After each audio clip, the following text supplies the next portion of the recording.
शरीर को भी हम बाहर से ही जानते हैं।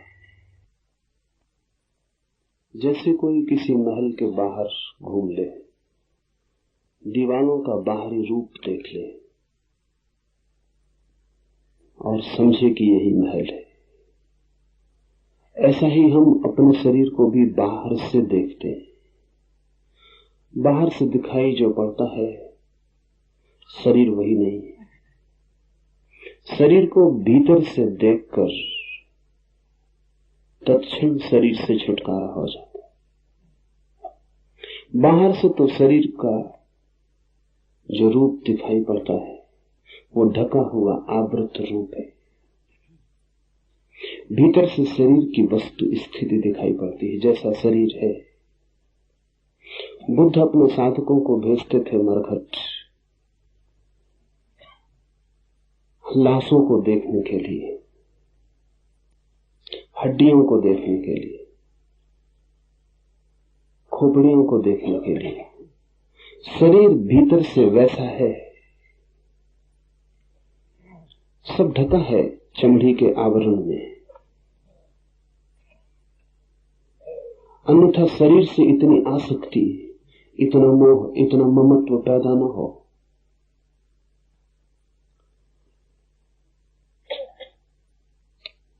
कभी शरीर को भीतर से देखने का प्रयास करें तो ये सूत्र समझ में आ सकेगा। कभी अस्पताल में चले जाएं, कभी ऑपरेशन की टेबल पर खड़े हो जाएं, देखें सर्जन को शरीर का ऑपरेशन करते हुए, तो भीतर जो दिखाई पड़े शरीर की वस्तु स्थिति वही है। ये सूत्र ध्यान के लिए बड़ा सहयोगी है।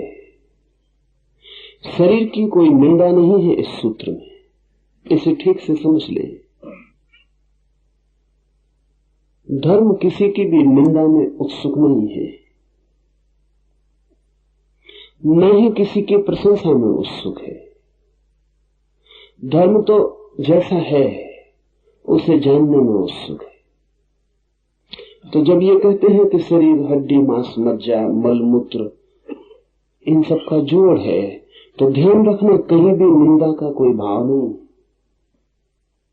ये कोई शरीर को नीचा दिखाने की चेष्टा नहीं है। शरीर ऐसा है,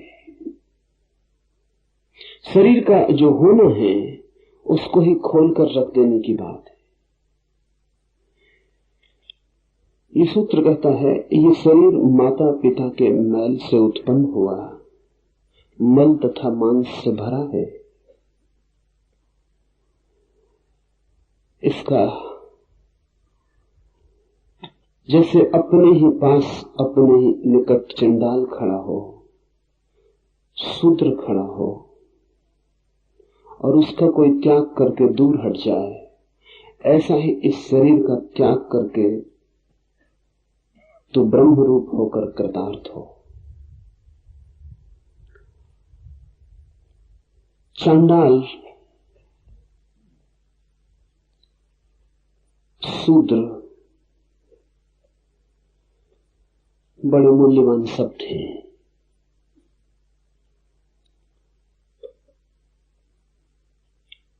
प्राचीन भारतीय मनोविज्ञान कहता है कि जो व्यक्ति भी अपने को शरीर मानता है वो शूद्र है। शूद्र का अर्थ है जिसने अपने को शरीर मान रखा है। ब्राह्मण का अर्थ है जिसने अपने को ब्रह्म जान लिया। ब्राह्मण कोई ब्राह्मण के घर में पैदा होने से नहीं होता, न ही कोई शूद्र किसी शूद्र के घर में पैदा होने से शूद्र होता है।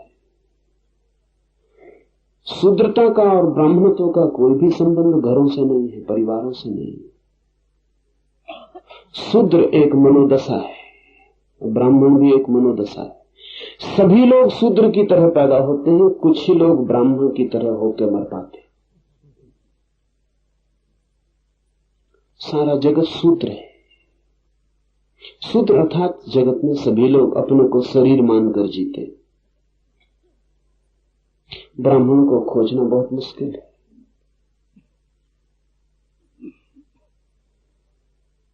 ब्राह्मण के घर में पैदा होना कोई कठिन बात नहीं, ब्राह्मण होना बहुत मुश्किल है।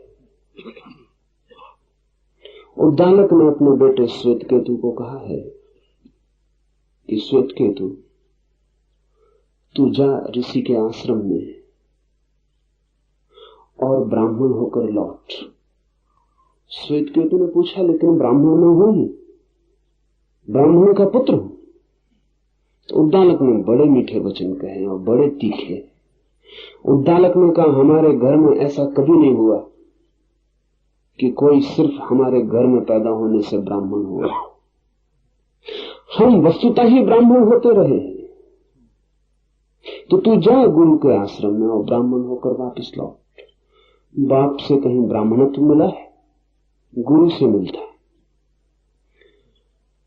और हमारे घर में नाम मात्र का ब्राह्मण कभी भी नहीं हुआ,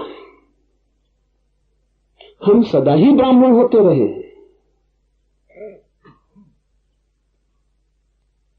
तू जा और जब ब्राह्मण हो जाए तो वापस लौट आना। ये सूत्र कहता है, शूद्र की भांति, चांडाल की भांति इस शरीर से दूर हट जाओ। दूर हटना भी नहीं पड़ता, समझ में आ जाए कि दुर्गंध है, समझ में आ जाए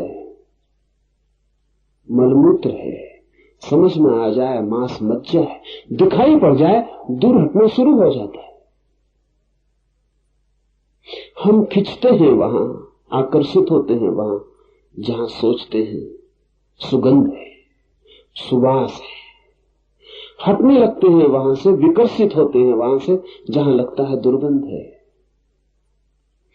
शरीर के पास रहने का जो मन है हमारा, वो शरीर के संबंध में हमारे अज्ञान के कारण ही है। हमें पता ही नहीं कि शरीर हमारा क्या है। तो शरीर को भीतर से देखें, अपने ही सर्जन बन जाएं, अपने को ही उगाड़ें। चमड़ी बहुत मोटी नहीं है, बहुत पतली है, और चमड़ी के भीतर जो छिपा है उससे हम कितना राग बना लेते हैं और इस भांति जीने लगते हैं जैसे वही हमारा सब कुछ होना है। तो जुड़ जाते, बंध जाते। शरीर की ठीक ठीक स्थिति ख्याल में आने लगे तो आप पाएंगे दूर हटना शुरू हो गया। हटना भी नहीं पड़ता है, हटना शुरू हो जाता है। फिर तो पास आना हो तो चेष्टा करनी पड़े, लेकिन हम शरीर के पास हैं, उसका एक ही अर्थ है कि हमने कभी शरीर को भीतर से देखा नहीं। हम भी अपने शरीर को दर्पण में देखकर जानते हैं। दर्पण में जो दिखाई पड़ता है वो हमारे शरीर का बाह्य आवरण।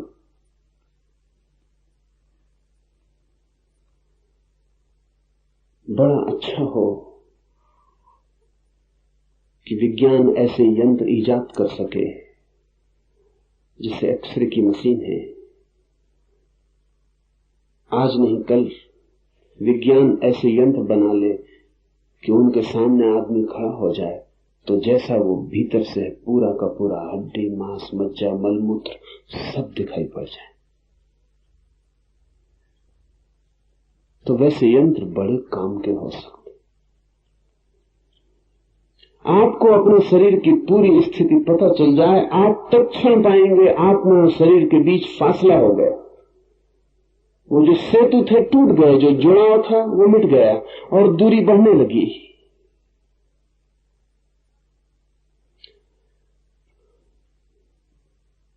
उपनिषद के ऋषियों ने वो आंख पैदा करने की कोशिश की है जिससे आप भीतर झांक सकें, चमड़ी के भीतर झांक सकें, अपनी ही चमड़ी के भीतर झांक सकें। सत्य मुक्तिदायी है। स्वयं के शरीर का सत्य पता चल जाए तो भी मन मुक्त होना शुरू हो जाता है। असत्य बंधन है, नहीं हम जिससे जानते उससे हम बंध जाते। हे मुनि, महाकाश में घटाकाश की तरह परमात्मा में आत्मा को एक रूप करके अखंड भाव से शांत हो जाए। जब शरीर की व्यर्थता दिखाई पड़े, शरीर का असार होना दिखाई पड़े और शरीर केवल एक गंदगी का ढेर मालूम होने लगे, और जब शरीर से दूरी बढ़ने लगे, तभी परमात्मा से निकटता होनी शुरू होती है। शरीर के जितने निकट, परमात्मा से उतने दूर। शरीर से जितने दूर, परमात्मा के उतने निकट। शरीर से जितने जोर से हम बढ़े हैं, उतने ही उस अशरीरी चेतन से हमारा फासला है। जब शरीर की तरफ पीठ हो जाती और जब शरीर से दूरी बढ़ने लगती है, तो शरीर से दूरी बढ़ने का एक ही मतलब होता है कि आत्मा से निकटता बढ़ने लगती है। आत्मा है एक छोर, शरीर है दूसरा छोर, बीच में हम लगते हैं आत्मा के बहुत। इसलिए शरीर से दूर हटने को ध्यान की एक प्रक्रिया की तरह लिया गया है। इसके कई दुष्परिणाम भी हुए, क्योंकि जब पश्चिम में भारतीय शास्त्रों का पहली दफा अनुवाद हुआ तो उन्हें लगा कि ये तो शरीर के दुश्मन मालूम पड़ते। ऐसा है नहीं, ये सिर्फ उपाय है। शरीर की वस्तुस्थिति जानने से तत्काल चेतना भीतर की यात्रा पर निकल जाती है। शरीर का ठीक ठीक बोध होते ही शरीर पर पकड़ ढीली हो जाती। वो पकड़ ढीली हो सके, इसलिए इस बोध को तीव्र करना जरूरी है।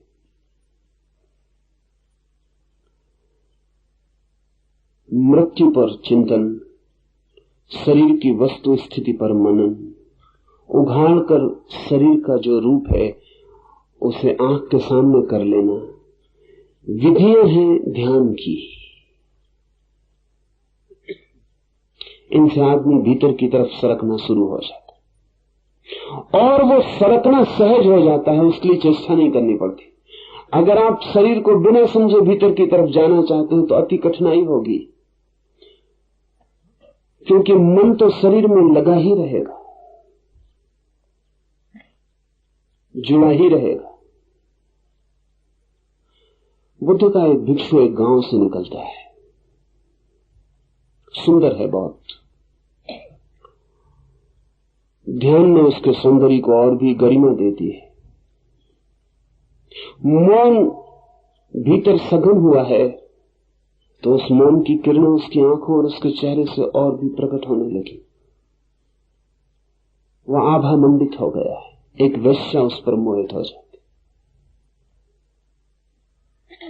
रविन्द्रनाथ ने एक बहुत मधुर गीत इस घटना पर लिखा। वो वेश्या उतर के अपने महल से नीचे आती है और उस भिक्षु को निवेदन करती है कि उसके महल में एक रात विश्राम कर ले। वो भिक्षु कहता है, निमंत्रण अस्वीकार करना हमारा नियम नहीं, आऊंगा, लेकिन अभी समय नहीं आया। जब तुम्हारे शरीर की वास्तविक स्थिति प्रकट हो जाएगी तब मैं आऊंगा।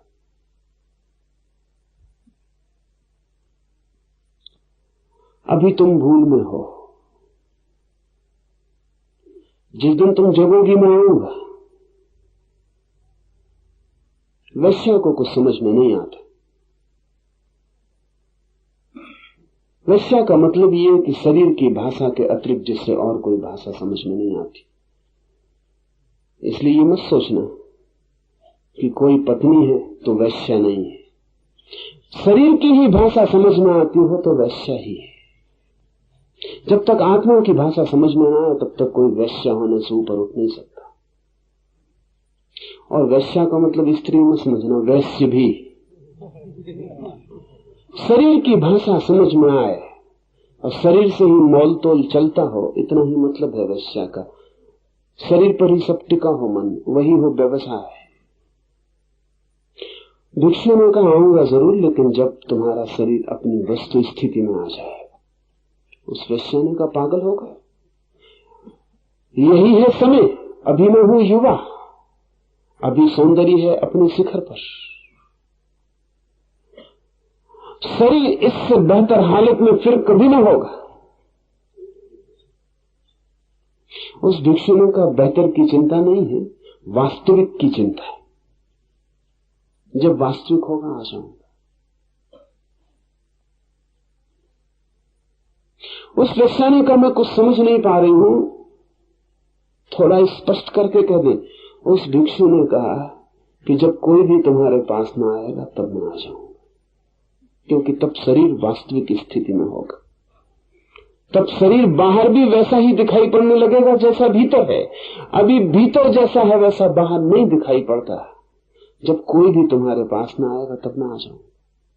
फिर बहुत वर्ष बीत गए, वेश्या वृद्ध हो गई, सारे शरीर पर कोढ़ फैल गया, अंग अंग उसके गलने लगे। गांव ने उसे उठा के बाहर फेंक दिया। ये वही गांव था जो उसके द्वार के आसपास मंडराता था।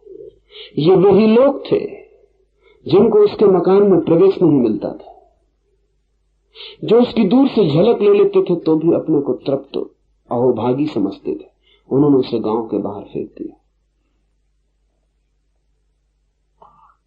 अंधेरी अमावस की रात है, वो प्यासी गांव के बाहर तरफ रही, कोई उसे पानी पिलाने को भी नहीं। उस रात वो भिक्षु आया और उस भिक्षु ने उसके सिर पर हाथ रखकर कहा कि मैं आ गया। अब शरीर अपनी वास्तविक स्थिति में, अब कोई तुम्हारे पास आता नहीं। अब शरीर बाहर भी वैसा ही हो गया जैसा भीतर है। अब बाहर भीतर का फासला टूट गया, बीच की चमड़ी में जो अवरोध डाले थे वे मिट गए। अब भीतर की जो मांस मज्जा है वो बाहर भी झलकने लगी। अब भीतर की जो गंदगी है वो बाहर भी आ गई। अब तुम बाहर भीतर एक हो गई हो। अब मैं आ गया हूं। इसी दिन के लिए मैंने वायदा किया था, जब कोई भी नहीं आएगा तब मैं आ जाऊंगा।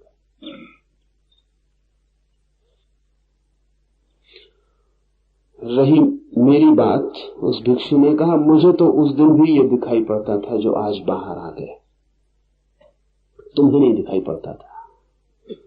मैं तो उस दिन भी तुम्हारे घर मेहमान हो सकता था, मुझे कोई अड़चन न थी। तुम्हें भ्रांति और बढ़ जाती कि अब तो भिक्षु भी मेरे घर मेहमान होने लगे। मेरी कोई अड़चन न थी, उस दिन भी आ जाता, क्योंकि उस दिन भी मैं यही देख रहा था जो आज तुम्हें दिखाई पड़ रहा। जो आज पूरे गांव ने देख लिया वो मैंने उस दिन भी देख लिया था। लेकिन वो वेश्या वहां बाहर पड़ी भी अपने शरीर को नहीं देख रही। आंख बंद करके वो उन्हीं दिनों का स्मरण कर रही जब शरीर सुंदर था, जब गांव में गरिमा थी, गौरव था। बुढ़ापे में भी लोग जवानी का चिंतन करते। शरीर भी अपनी सच्चाई को प्रकट कर देता है तो मन से ढांकते रहते हैं। चमड़ी भी साथ नहीं देती, अब तो आंखें बंद कर लेते और भीतर वो जो बीत गया उसका रस लेते रहते। बूढ़ा भी जब जवानी का रस लेता है तो समझना कि वो शूद्र ही मरेगा,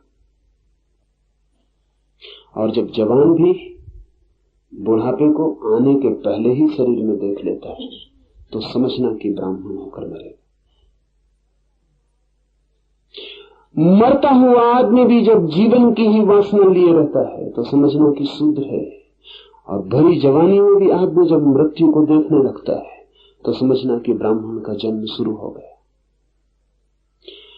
और ये जरूरी है कि शरीर की ये वास्तविकता हमें दिख जाए तो हमारी पीठ हो जाए इसकी तरफ और मुंह हमारा उस तरफ हो जाए जहां चैतन्य है। मुनि, महाकाश में घटाकाश की तरह परमात्मा में आत्मा को एक रूप करके अखंड भाव से सदा शांत रहो। मोड़ लो मुंह अपना शरीर से और फिर देखो उस महाआकाश की तरफ। वो महाआकाश निकट ही है। एक घड़ा रखा हो, जमीन पर हम उसे उल्टा रखते हैं तो घड़ा आकाश की तरफ देखे पर उसे दिखाई पड़ेगी केवल मिट्टी की देह, आकाश दिखाई नहीं पड़ेगा। घड़े को उल्टा रख दिया जमीन पर, वो आकाश की तरफ देखे, उसे क्या दिखाई पड़ेगा? उसे दिखाई पड़ेगी अपनी ही मिट्टी की परत, अपनी देह, अपना शरीर। आकाश दिखाई नहीं पड़ेगा फिर घड़े को हम सीधा रख दें और घड़ा आकाश की तरफ देखे, मुंह आकाश की तरफ है, तो अब घड़ा देख पाएगा कि देह में नहीं हूं, और अब घड़ा ये भी देख पाएगा कि जो छोटा सा आकाश मेरे भीतर है वही आकाश बाहर है, और हम दोनों के बीच कहीं भी कोई अंतराल नहीं, हम दोनों अविच्छिन्न हैं। सतत मैं ही फैलता चला गया हूं इस आकाश में, सतत ये आकाश ही मुझ तक चला आया है, और बीच में कहीं कोई अवरोध, कहीं कोई सीमा, कहीं कोई दीवार नहीं। ठीक ऐसी ही घटना घटती जब आप शरीर की तरफ देख रहे होते हैं, तो आप उल्टे घड़े की तरह रखें, आपको शरीर दिखाई पड़ता है। जब आप शरीर से मुंह मोड़ते हैं, आप सीधे घड़े की तरफ हो गए। अब आपका मुंह आकाश की तरफ खुलता है।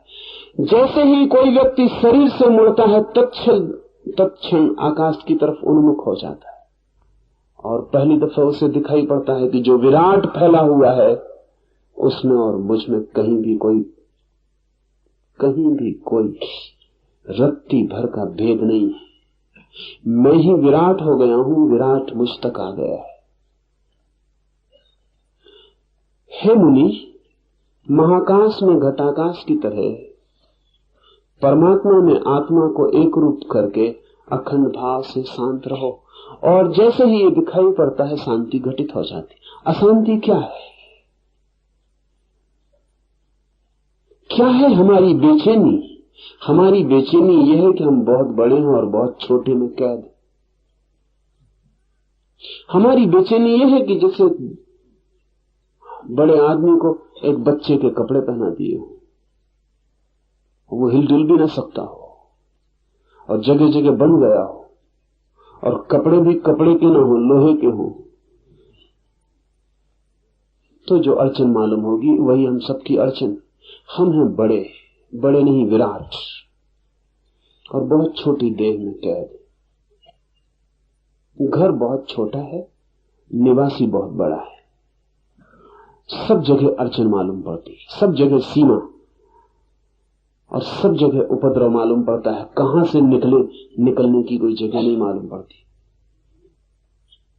और कठिनाई बढ़ गई है, क्योंकि जो हमारा कारागृह है उसे हमने अपना घर समझ लिया, तो हम उसको सजाने में लगे, हम उसका श्रृंगार कर रहे हैं, हम जगह जगह से उसकी सजावट कर रहे हैं, हम कारागृह के भीतर सोने चांदी का इंतजाम कर रहे हैं, हम कारागृह की दीवारों को सुंदर कर रहे हैं, आभूषण दे रहे हैं, और उसी कारागृह में हम बंद हैं, और हमारा मुंह दीवारों की तरफ है, द्वार की तरफ नहीं रहेगा। मुंह उस तरफ रहता है जिस तरफ आकर्षण हो। जहां आकर्षण वहां मुंह, जहां विकर्षण वहां पीठ।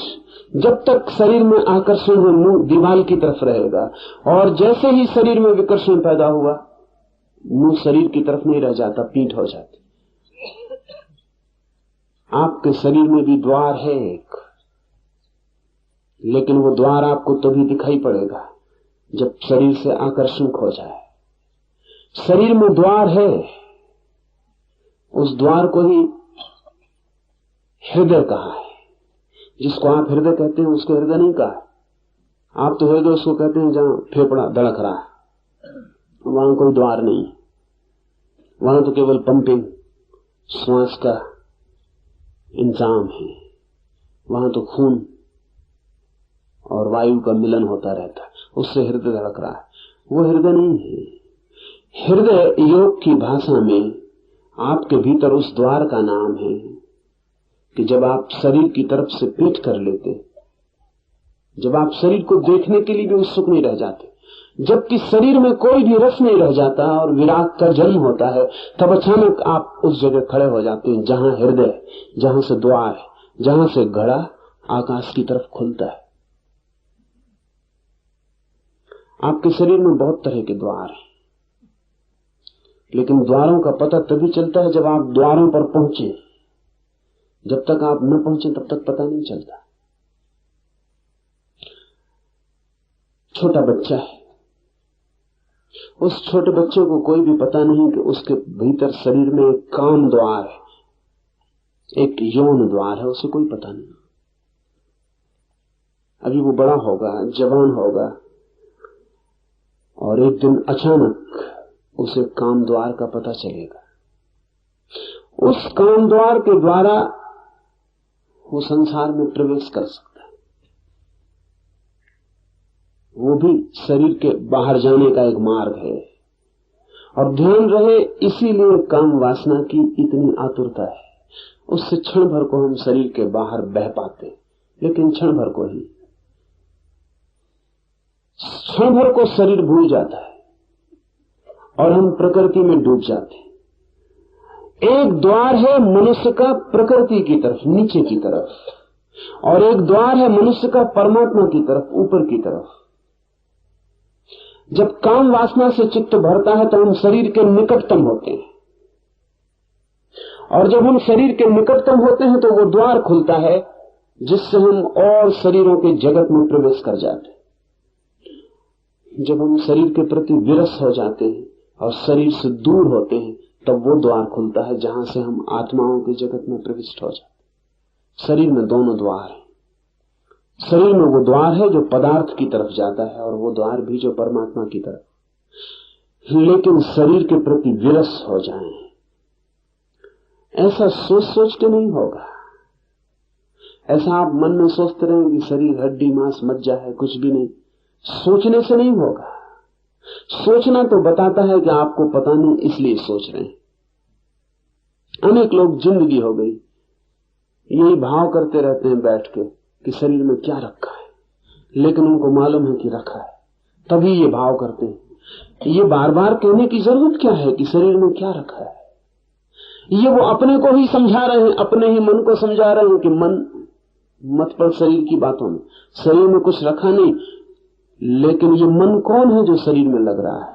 ये वही है, वे खुद।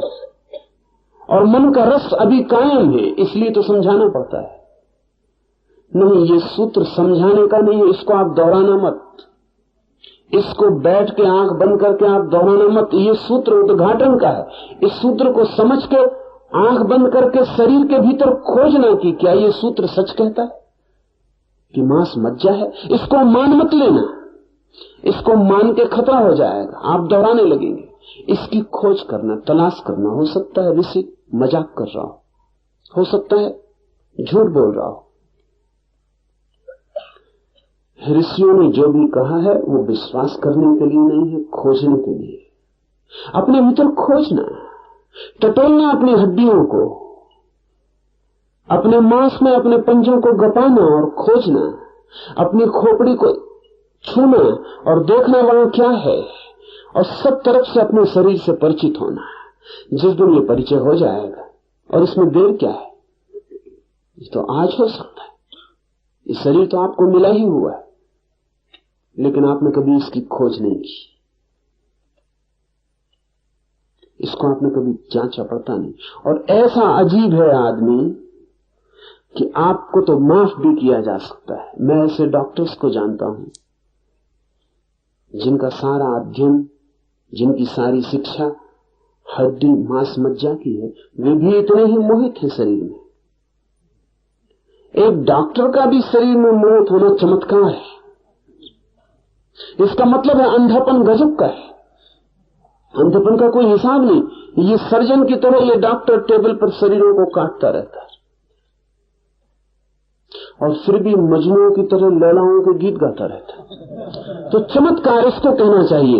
ये ताबीज वगैरह निकाल देते हैं साईं बाबा, ये कोई चमत्कार नहीं है। चमत्कार ये है कि ये आदमी रोज काटता है मांस मज्जा को, और जब शरीर को खोलता है तो दुर्गंध की वजह से नाक बंद कर लेता है।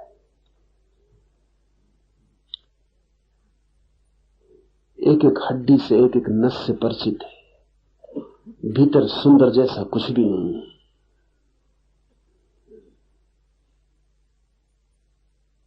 लेकिन बड़े मजे की घटनाएं घटती। मैं एक डॉक्टर को ये कह रहा था, मित्र हैं, वो कहने लगे आप कहते हैं तो मुझे ख्याल आया। मैं एक स्त्री का ऑपरेशन कर रहा था, और जब मैंने उसका पेट खोला तो नासिया, बहुत मन विकार, वो सब जो दिखाई पड़ा उससे मन बहुत विकृत हो गया और बड़ी घबराहट भीतर मालूम होने लगी। ये एक तरफ चल रहा है और उस डॉक्टर ने मुझे कहा, ईमानदार आदमी है, कि ये एक तरफ चल रहा है और पास में मेरे नर्स खड़ी है, उसमें मेरा रस भी चल रहा है।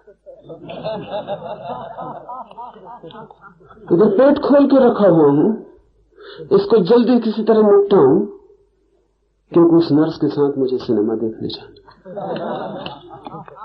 ये है आदमी का मन। हम अपने को धोखा देने में इतने कुशल हैं। ये वो वही करेगा, ये जाके अभी नर्स का हाथ हाथ में ले लेगा और बिल्कुल भूल जाएगा कि हाथ क्या है।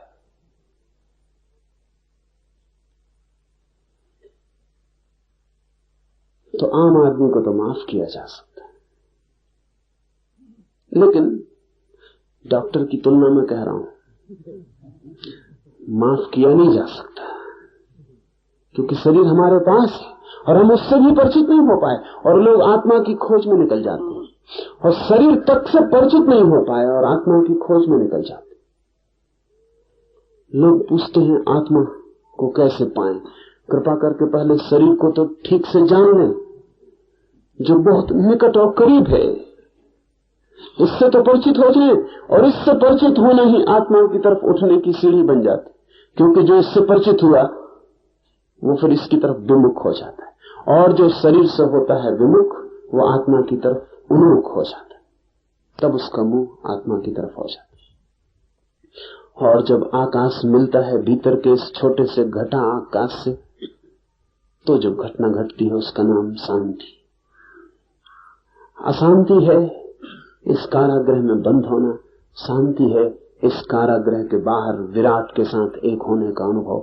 ईश्वर से मिले बिना कोई भी शांत कभी हुआ नहीं।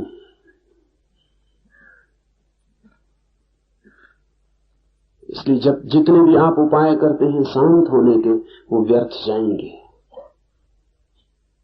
कमोबेश अशांति हो सकती है, कभी अशांति ज्यादा कभी कम, बस जिसको आप शांति कहते हैं वो कम अशांति का ही नाम है, इससे ज्यादा नहीं। नॉर्मल अशांति, साधारण अशांति हो तो आदमी कहता सब शांत, सब ठीक चल रहा। अशांति थोड़ी बढ़ जाती तो थोड़ी दिक्कत मालूम होती। मनुष्य कहते हैं कि हमारा धंधा कुल इतना है कि हम तुम्हें सामान्य रूप से पागल रख सके। दो तरह के पागल हैं दुनिया में, बस दो ही तरह के आदमी ही हैं। असाधारण रूप से पागल, उनको हमें पागल खाने में रखना पड़ता है। साधारण रूप से पागल दुकानों में, दफ्तरों में, सब जगह बैठे हुए। इनके बीच जो फर्क है वो डिग्री का, मात्रा का। इनमें से कोई भी उचक के दुकान से एकदम पागल खाने में जा सकता है, कोई अड़चन नहीं। जरा मात्रा बढ़ाने की जरूरत है और आप रोज कई दफा पागल खाने के करीब हो जाते।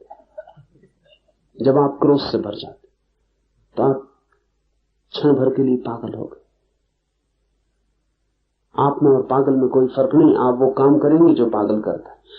बस फर्क इतना ही है कि आप कभी कभी ऐसा होते हैं। ये पागलपन जो है आपका कभी कभी आता है, किसी का स्थिर हो गया है, जाते ही नहीं, ठहर गया।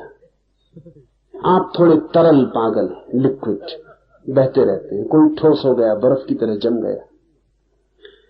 मनुष्यविद कहते हैं कि हमारा कुल काम इतना है कि जो जरा ज्यादा आगे चले गए पागलपन में, उनको जरा पीछे ले आना और सामान्य भीड़ के साथ खड़ा कर देना। इससे ज्यादा हम कुछ कर नहीं सकते। एडजस्टमेंट कर सकते हैं कि वापस साल 2 साल समझा बुझा के दवा दारू से वापस बिठा देना वही जहां वो पहले अपनी दुकान में बैठे थे। इतना पागलपन जिससे कि काम में बाधा न पड़े, काम चलता जाए। अशांति हमारा स्वभाव बन गई है और स्वाभाविक है ऐसा होना, क्योंकि शांत होने का एक ही अर्थ है। जब गंगा सागर में गिरती है, उन दोनों के बीच जो घटना घटती है उसका नाम है शांति। जब आपकी सरिता भी सागर में गिरती, तब जो घटना घटती उस मिलन के क्षण में, उसका नाम है शांति। परमात्मा से मिले बिना कोई शांति नहीं। स्वयं ही अपने आप स्वयं प्रकाश और अधिष्ठान ब्रह्म रूप होकर पिंडांड तथा ब्रह्मांड का भी विष्ठा पात्र के समान त्याग कर दे। न केवल इस शरीर को त्याग कर देना है, बल्कि ये जो विराट शरीर दिखाई पड़ रहा है, ब्रह्मांड, ये जो बड़ा जगत दिखाई पड़ रहा है, छोटे रूप में आदमी तस्वीर है बड़े जगत की। आपके बाहर फैला हुआ एक शरीर है, वो आपकी देह, भीतर छिपा हुआ चिदात्मन ज्योति है आत्मा की। ठीक ऐसे ही इस पूरे विराट का शरीर है जगत, और उसके भीतर छिपा हुआ ब्रह्म। इस शरीर का तो त्याग कर ही देना है। ये जो बाहर विराट शरीर फैला हुआ है, ये भी इसी के साथ व्यर्थ हो जाता है, इसका भी त्याग कर देना। जब कोई व्यक्ति अपने शरीर से विमुख होता है तो उसे आत्मा का अनुभव होता है। इस शब्द को ठीक से समझ लें। जब कोई व्यक्ति अपने शरीर से विमुख होता है तो उसकी आंखों में पहली दफे जो झलक आती है वो अपनी ज्योति की है, आत्मा की है, घटाकाश की है। और जब कोई व्यक्ति सारे जगत के ब्रह्मांड शरीर से भी विमुक्त हो जाता है तब उसे जो अनुभव होता है वो ब्रह्म ज्योति का है। आत्मा और परमात्मा में इतना ही फर्क है। आत्मा का मतलब है आपको छोटी सी ज्योति का अनुभव हुआ, परमात्मा का अर्थ है अब आप महासूर्य के समक्ष खड़े हो गए। अपने शरीर से छूटकर आत्मा का अनुभव होता है और ब्रह्मांड से छूटकर परमात्मा का अनुभव होता है, पर दोनों में मात्रा का ही फर्क है। इसलिए जो आत्मा तक पहुंच गया उसे कोई अड़चन नहीं, उसे कोई बाधा नहीं, वो दूसरी छलांग भी आसानी से ले सकता है। देह के ऊपर आरूढ़ हुए अहंकार बुद्धि को सदैव आनंद रूप चिदात्मा में स्थापित करके लिंग शरीर को त्याग और सर्वदा केवल आत्मा रूप हो। सतत ये मुख आकाश की तरफ बना रहे, यही सन्यास का अर्थ है। ग्रस्त चेष्टा करके कभी कभी एक झलक पा लेता है, फिर लौट आता है अपने घर में। ग्रस्त का मतलब आप समझ लेना, ग्रस्त का मतलब शरीर में जो लौट लौट आता है। ग्रह से मतलब उस घर का नहीं है जिसमें आप रहते हैं, ग्रह से अर्थ इस घर का है जिसमें आप पैदा हुए। इसमें जो ठहर गया है उसका नाम है ग्रस्त। कभी कभी झलक भी मिल जाती है, फिर लौट लौट आता है। कभी कभी घड़ा सीधा भी हो जाता है, फिर उलट हो जाता है, फिर ठहर जाता है। उल्टा होना आदत हो गई, आदत की वजह से उल्टा होना सीधा मालूम पड़ता है, आदत की वजह से। इतने दिन तक उल्टे रहे हैं कि आदत की वजह से वही ठीक मालूम पड़ता है। अगर एक आदमी को जन्म के साथ शीर्षासन करवा दिया जाए और वो शीर्षासन किए ही बड़े किए जाए, तो किसी दिन अगर उनको सीधा खड़े होने को कहा जाए तो वो कहेगा क्या उल्टा खड़ा करवा रहे हैं। स्वभावता, क्योंकि उनकी आदत तो एक पड़ गई कि सिर के बल खड़ा होना।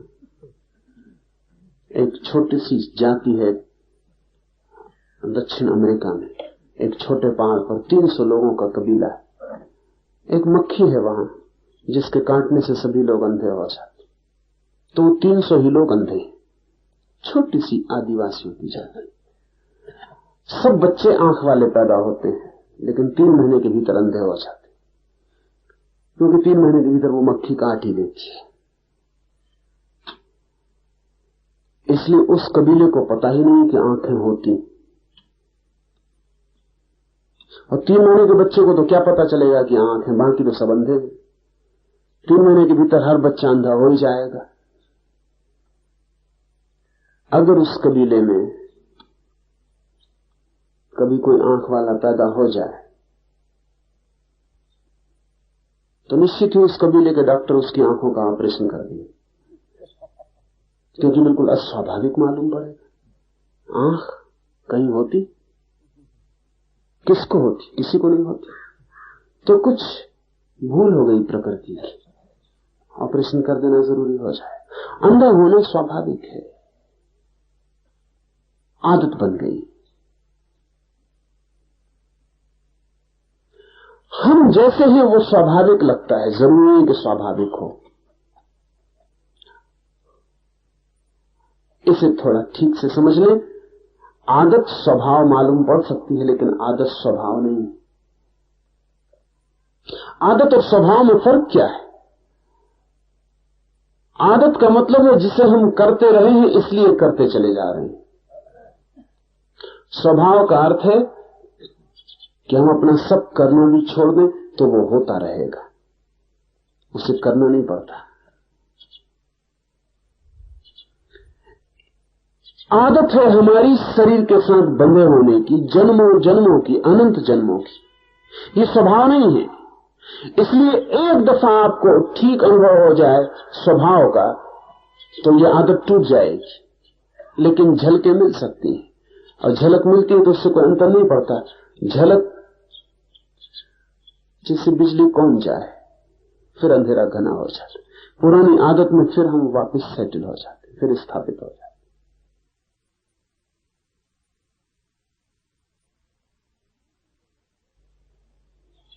सन्यासी का अर्थ है जिसने ये निर्णय लिया कि अब मैं सतत घर की ओर पीठ ही रखूंगा और सतत खुले आकाश को स्मरण रखूंगा, और निरंतर मेरी चेष्टा जारी रहेगी, उठते बैठते जागते सोते भी।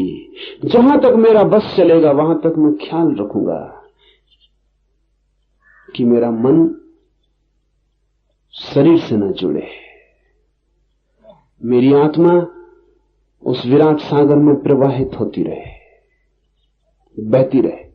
और जब मैं कहता हूं बहती रहे तो सिर्फ शब्द नहीं कह रहा हूं। जब आप इसका प्रयोग करेंगे तो आपको लगेगा ही कि आप सतत बह रहे हैं। जैसे ही आपका मुंह आत्मा की तरफ होगा आपको लगेगा आप सतत उंडे ले जा रहे हैं, आप गंगा की तरह सागर में गिर रहे हैं। ये स्मरण बना रहे, ये सतत स्मरण बना रहे। हे निर्दोष, दर्पण में जैसे शहर दिखाई दे वैसे ही जिसमें इस जगत का भास दिखाई पड़ता है वही ब्रह्म में हूं, इस प्रकार जानकर तू कृतार्थ हो। जिससे दर्पण में प्रतिबिंब दिखाई पड़ता है, लेकिन दर्पण में जो प्रतिबिंब दिखाई पड़ता है वो वास्तविक नहीं। वास्तविक तो दर्पण है जिसमें प्रतिबिंब दिखाई पड़ता है।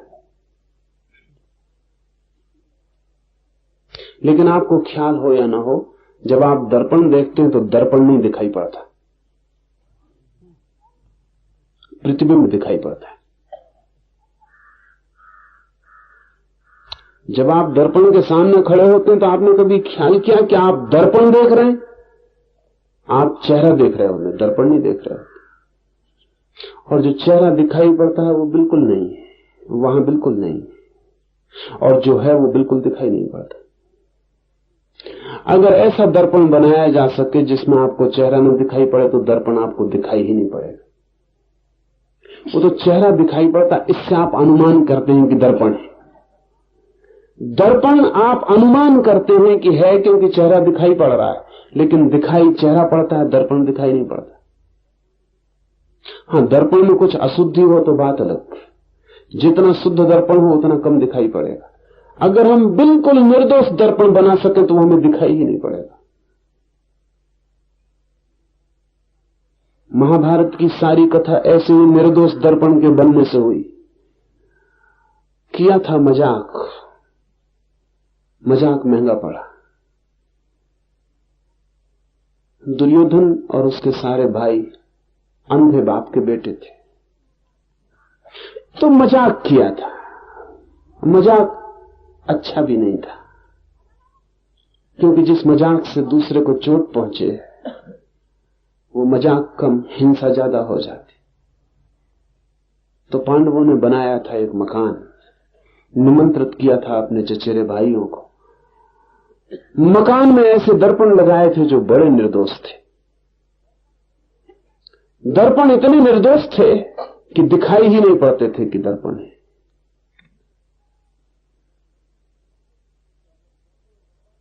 तो अगर दर्पण दरवाजे के सामने लगा था तो दरवाजा दिखाई पड़ता था, दर्पण दिखाई नहीं पड़ता था। दुर्योधन बेचारा उन दरवाजों से निकलने की कोशिश में सिर टकरा गया, उसका गिर पड़ा। द्रौपदी हंसी, उस हंसी से सारा महाभारत पैदा हुआ, उस हंसी का बदला।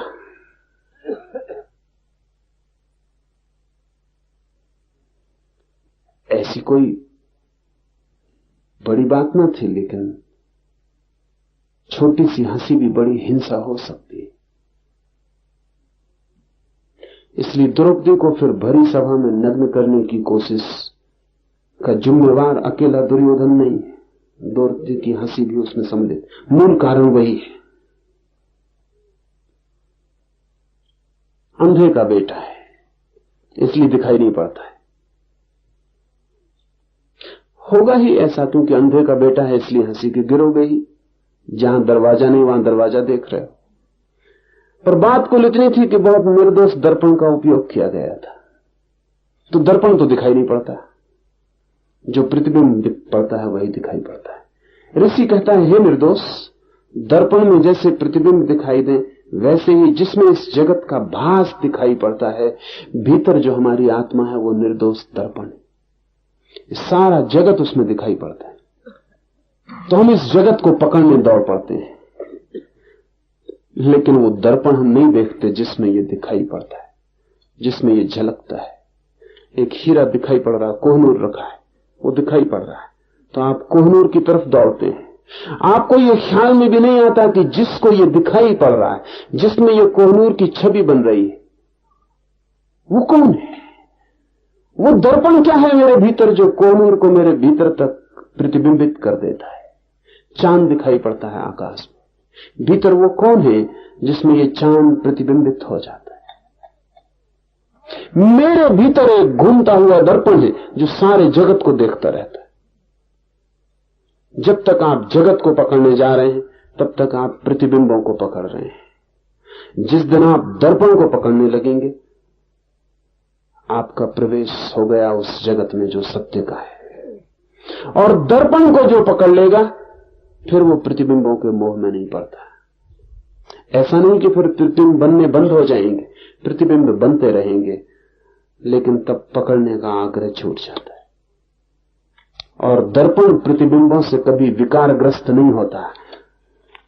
चाहे आप कितने संसारों में भटकते रहे हो, आपका दर्पण निर्दोष बना रहता है। इसे थोड़ा समझ लें। इसीलिए कहा है, हे निर्दोष। ये आपसे कहा है, हे निर्दोष। आपको भी शक होगा कि ऋषि से कोई भूल तो नहीं होगी। हमसे और कहा, हे निर्दोष। नहीं, पर कारण से कहा है। चाहे कितने ही दोष हो जाएं, वो दर्पण निर्दोष ही रहता है। एक दर्पण के सामने आप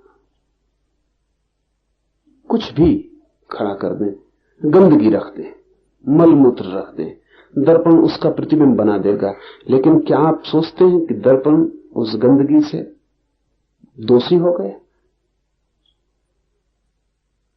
गंदगी हटा दें, दर्पण वैसी का वैसा है, कहीं कोई रेखा भी न छूट जाएगी उस गंदगी की। तो आपके दर्पण के सामने बहुत कुछ घटता रहा है, लेकिन सामने ही घटता रहा है, दर्पण में कुछ भीतर जाता नहीं, जा सकता नहीं। इसलिए कहा है निर्दोष। ये बहुत बुनियादी फर्क है। ईसाईयत कहती है कि अपने दोष छोड़ो, हिंदू चिंतन कहता है जानो कि तुम निर्दोष हो ही। ईसाईयत कहती है छोड़ो पाप, छोड़ो दोष, हटाओ।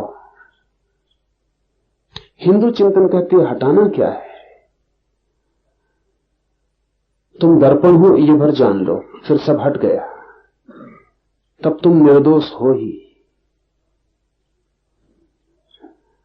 बात एक ही है। अगर कोई हटाने में भी लग जाए, तो सामने से दर्पण के अगर सब दोष हटा दिए जाएं, तो दर्पण निर्दोष मालूम पड़ेगा। तो था ही। इस छोर से भी शुरू किया जा सकता है। जैन और हिंदू चिंतन का भी फर्क यही है। इसलिए बहुत मजे की बात है, जैन का भी जोर है दोष को हटाने पर। हटा दो दोष को, तो जितने दोष हट जाएंगे, अगर दोष सब हट जाएंगे, तो दर्पण तो निखालिस है ही, वो निखालिस मालूम पड़ जाएगा। हिंदू चिंतन का जोर है, क्यों व्यर्थ मेहनत करते हो दोस्त के साथ? दर्पण हो, इस सत्य को पहचान लो। फिर पड़े नहीं रहे दोस्त सामने तो भी तुम निर्दोष हो। इसलिए जैनों को ऐसा लगता रहा है, ईसाइयत को भी लगता है कि हिंदू विचार थोड़ा खतरनाक है, क्योंकि इसमें फिर नीति पाप पुण्य के लिए बहुत जगह नहीं रह जाती। खतरनाक है, जितना गहरा सत्य होगा उतना खतरनाक हो जाता है, क्योंकि जितना गहरा सत्य हो उतना शक्तिशाली हो जाता है, और शक्ति में खतरा है। और गलत आदमी के हाथ पड़ जाए तो बहुत खतरा है, और अक्सर गलत आदमी शक्ति की तलाश में होते हैं, उनके हाथ में पड़ जाते हैं। पर हिंदू विचार है बहुत गहन, और बात इसकी है कि भीतर जो तुम्हारा चैतन्य है वो मात्र दर्पण है, जस्ट ए मिरर, मात्र दर्पण। उसमें तुमने जो भी देखा है वो बाहर है, भीतर कभी कुछ गया नहीं। हालांकि भीतर दिखाई पड़ता है, दर्पण के सामने कोई चीज रखो तो जितनी बाहर होती उतनी भीतर दिखाई पड़ती। किरणों के अनुपात का नियम, जितनी बाहर होती है उतनी भीतर दर्पण में दिखाई पड़ती है। तो एक बड़े मजे का सूत्र आप ख्याल में ले लें, जो बात आपको जितनी भीतर दिखाई पड़े जान लेना आपसे उतनी ही बाहर है। अगर कोई बात आपको बिल्कुल भीतरी मालूम पड़े तो बिल्कुल पक्का समझ लेना कि इससे ज्यादा बाहरी चीज खोजनी मुश्किल है। जैसे अक्सर होता है, लोग कहते हैं प्रेम बहुत भीतर है, उसका मतलब ये सबसे बाहरी चीज है, सबसे दूर का मामला है। जब आप कहते हैं कि किसी का प्रेम मेरे बिल्कुल हृदय में प्रवेश कर गया, तब समझ लेना कि आप बहुत दूर की चीज छूने की कोशिश में लगे। इसका मतलब यह हुआ कि कोई बहुत दूर है आपसे, और इसलिए दर्पण में इतने भीतर दिखाई पड़ रहा है। पास की चीजें पास दिखाई पड़ेंगी, दूर की चीजें गहरी दिखाई पड़ेंगी, और जरूरत नहीं है दर्पण में कोई चीज कितने भीतर दिखाई पड़ती, इससे भीतर होने का कोई संबंध नहीं। छोटी सी तलैया में भी चांद दिखाई पड़ता है, उतना ही गहरा, जितना आकाश में दूर है उतनी गहराई भी नहीं उस तलैया में। आपके दर्पण की कितनी गहराई होती, दर्पण को रख दे नीचे जमीन पर, चांद दिखाई पड़ेगा उतनी ही गहराई में जितना दूर चांद है। बाहर के प्रतिबिंब कितने ही भीतर चले जाएं, भीतर नहीं जाते। भीतर कुछ गया ही नहीं है, कभी जा भी नहीं सकता, मालूम पड़ता है, क्योंकि भीतर एक दर्पण है, चैतन्य एक दर्पण है, शुद्धतम दर्पण है। इतना शुद्धतम है क्योंकि कांच कितना ही शुद्धतम हो तो भी कांच तो होता ही है, उतना पदार्थ तो होता ही है, लेकिन शुद्धतम चैतन्य है। अगर हम कभी वायु का दर्पण बना पाए तो वो भी इतना शुद्धतम नहीं होगा जितना चैतन्य का दर्पण शुद्धतम होगा। अगर हम वायु का दर्पण बना पाए और उसमें कोई चीज प्रतिबिंबित हो सके तो हम बराबर प्रतिबिंब को खोजने निकल जाएंगे, दर्पण कोई बाधा भी नहीं देगा। वायु का दर्पण है, आप आर पार चले जाएंगे। चैतन्य का दर्पण और भी शुद्धतम है, क्योंकि चेतना इस जगत में सबसे ज्यादा सूक्ष्म घटना है, सबसे ज्यादा सूक्ष्म शुद्धतम शक्ति है, उसमें यह जगत फलित होता है। ऋषि कहता है, हे निर्दोष, दर्पण में जैसे प्रतिबिंब दिखाई पड़ते हो ऐसे इस जगत का भास तेरे भीतर होता है। इसे छोड़कर, इसे जानकर, इसे पहचान कर, मैं ब्रह्म हूं, मैं दर्पण हूं, वो नहीं जो प्रतिफलित होता है, बल्कि वो हूं जिसमें प्रतिफलित होता है। तू कृतार्थ हो, इसके बिना और कोई कृतार्थता है भी नहीं। जब तक कोई अपनी चेतना की शुद्धता को नहीं पहचानता तब तक अकृतार्थ है। वो कुछ भी करता रहे, कुछ भी पाता रहे, सब पाया हुआ व्यर्थ होगा, सब किया अनकिया हो जाएगा, सब दौड़ धूप ऐसी ही होगी जैसे कोई पानी पे लकीरें खींचता रहे, खींच भी नहीं पाता कि मिट जाती, फिर खींचता रहे, मिटती जाती है। जिंदगी के आखिर में जिन लोगों ने प्रतिबिंबों की तलाश की है, मौत के क्षण में उन्हें पता चलता है पानी पर लकीरें खींचते हैं, सब खो जाता है। सब प्रतिष्ठा, सब पद, सब धन, सब संग्रह, सब खो जाता है। मौत के क्षण में पता लगता है कि बड़ी भूल हो गई। हमने सोचा था ग्रेनाइट पर लकीरें खींच रहे, पानी पर खींच रहे थे, लेकिन तब पता चलता है जब कुछ किया नहीं जा सकता। इसका पता अगर आज चल जाए, अभी चल जाए, तो कुछ हो सकता है। पानी पे लकीरें खींचना बंद हो सकता है। और जो आदमी हाथ खींच लेता है पानी पे लकीरें खींचने से, उस आदमी का दूसरे जगत में प्रवेश हो जाता है, उस जगत में जहां कुछ भी कभी नहीं मिटता है। एक है जगत मृत्यु का, एक है जगत अमृत का। मृत्यु से जो हट जाता है वो अमृत को उपलब्ध होता है।